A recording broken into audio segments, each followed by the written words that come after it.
सास की सोच। गौतम, जा अपनी जोरू को बोल, अभी थोड़ी देर में तैयार होकर नीचे आ जाना। वैसे भी सारे मेहमान आ चुके हैं। जी माँ। अरे गौतम की माँ, कब मिला रही हो अपनी बहू से? मैंने तो उसकी सुंदरता के बड़े चर्चे सुने हैं।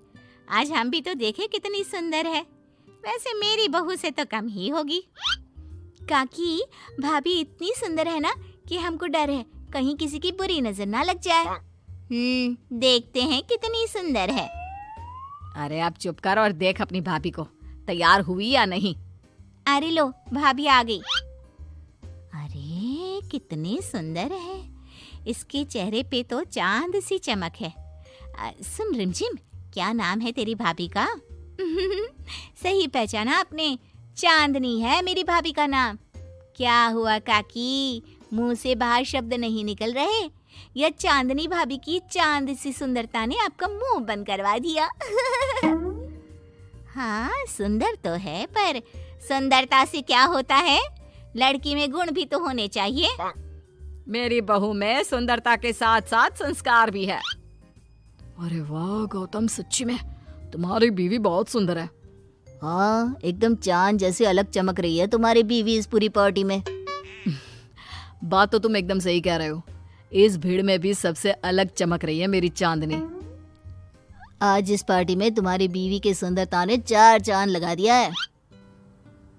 कुछ दिनों बाद जब गौतम की माँ आस पड़ोस की औरतों से गप्पे मार रही होती है।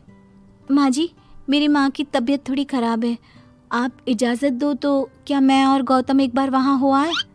हाँ हाँ बहू, ठीक है। जब शाम को गौतम काम से आ जाए तो अपने मायके हो आना। ये क्या, उसने बोला और तुमने जाने दिया? हाँ, अभी उसने बताया तो सही, उसकी माँ की तबीयत खराब है। लेकिन तुमने जाने क्यों दिया? तुम्हें मना कर देना चाहिए था। लेकिन क्यों? अरे तुम्हारी बहू को अभी शादी किए थोड़े ही दिन हुए हैं और वो अपने मायके जा रही है। अरे घूमने थोड़ी ना जा रही है, वो अपनी माँ को देखने जा रही है। अरे कुछ नहीं जानती, बहुत भोली हो।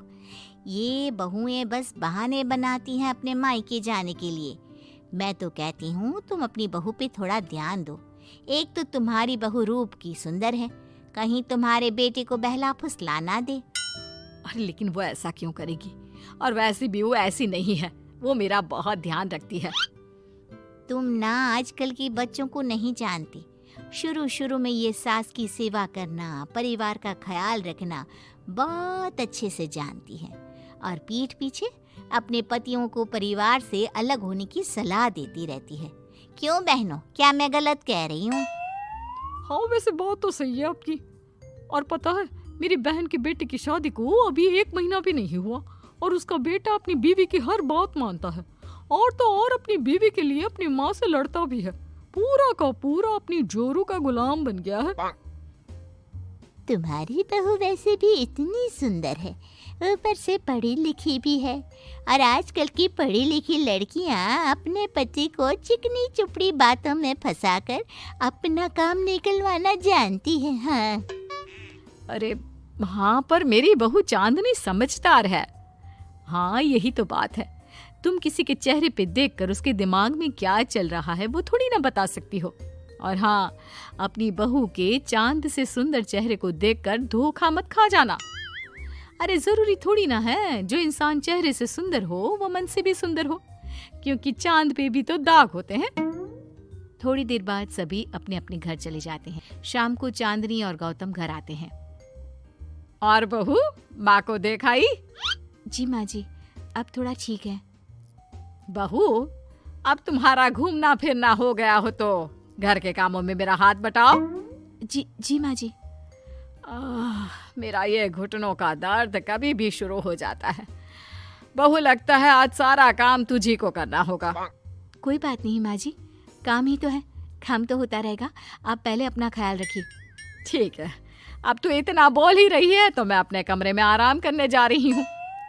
अगले दिन सुबह जब गौतम ऑफिस के लिए निकल रहा होता है। माँ, अब कैसा है तुम्हारे घुटनों का दर्द? ज्यादा तो नहीं हो रहा? नहीं तो शाम को चांदनी आपको डॉक्टर के पास दिखाएगी। तुझे किसने बताया? बहू ने इतनी जल्दी तेरे पास मेरी चुगली भी कर दी? माँ चुगली नहीं, उसे आपकी चिंता है इसलिए उसने मुझे बताया। उसे डर था कहीं आपका दर्द बढ़ ना जाए। थोड़ी देर बाद चांदनी वहाँ आती है। माँ जी, मैं सोच रही थी हम लोगों को अब किसी दूसरे घर में शिफ्ट हो जाना चाहिए। लेकिन क्यों? और अचानक से तुम्हें ये ख्याल क्यों आया? वो माँ जी, मेरी एक सहेली अपना घर बेच रही है और उसका घर गौतम के ऑफिस के पास पड़ता है। और देखिए ना, गौतम को यहाँ से ऑफिस कितना दूर पड़ता है और आपके लिए भी बाजार दूर पड़ता है। अगर हम वो घर खरीद लेते हैं तो हमारा कितना फायदा है। गौतम को ऑफिस के लिए दूर नहीं जाना पड़ेगा और आपको जब शॉपिंग जाने का मन करे आप जा सकती हो। ऊपर से वो मेरी दोस्त है तो वो हमें घर थोड़े कम दाम में भी बेचेगी। हाँ, बात तो तुम सही कह रही हो। कोई जरूरत नहीं है घर बदलने की। और तू क्या अपनी बीवी के हाँ में हाँ मिला रहा है? लेकिन माँ, मैंने एक बार बोल दिया ना तो बस, अब इसके बारे में कोई बात नहीं होगी। और ये कहते हुए वो अपने कमरे में चली जाती है। चांदनी भी उनके पीछे पीछे चली जाती है। क्या हुआ माँ जी? मैं कुछ दिनों से देख रही हूँ आप कुछ अजीब सा बर्ताव कर रही हैं। क्या अजीब सा? ऐसा ही तो करती हूँ। अगर तू मुझसे घर के बारे में बात करने आई है तो पहले ही कह देती हूँ, बिल्कुल नहीं।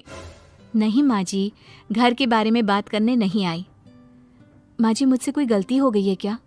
अगर कोई गलती की है तो डांट दीजिए, बात कीजिए। पर माँ जी, ऐसा व्यवहार मत कीजिए। मैं बिल्कुल बुरा नहीं मानूंगी। और अगर आप अभी बताना नहीं चाहती तो आपका जब मन करे बता देना। मैं बस इतना ही कहने आई थी। कहीं मैं आस पड़ोस की औरतों की बातों में आके अपनी बहू के साथ गलत तो नहीं कर रही? और वैसे भी वो सही तो बोल रही थी। उसने मेरे और गौतम के बारे में ही तो सोचा। वो हमारे बारे में इतना सोच रही है और मैं दूसरों की बातों में आकर उस पर शक कर रही हूँ। कुछ दिनों बाद काकी गौतम के घर गौतम की माँ से मिलने आती है। और गौतम की माँ, कैसी हो? मैंने सुना तुम घर बदल रही हो। हाँ, वो वहाँ से गौतम का ऑफिस पास पड़ता है ना, वहाँ की तरफ ज्यादा सुविधाएं भी है। लेकिन इतनी जल्दी तुमने घर कैसे ढूंढा? किसने बताया? मुझे भी बताओ, मुझे भी अपना घर बदलना था। ये चांदनी का आइडिया था, उसी ने घर ढूंढा। देखा, मैंने कहा था ना, इसने अभी से अलग घर ढूंढना भी शुरू कर दिया। देखो, इसमें मेरी भी रजामंदी है।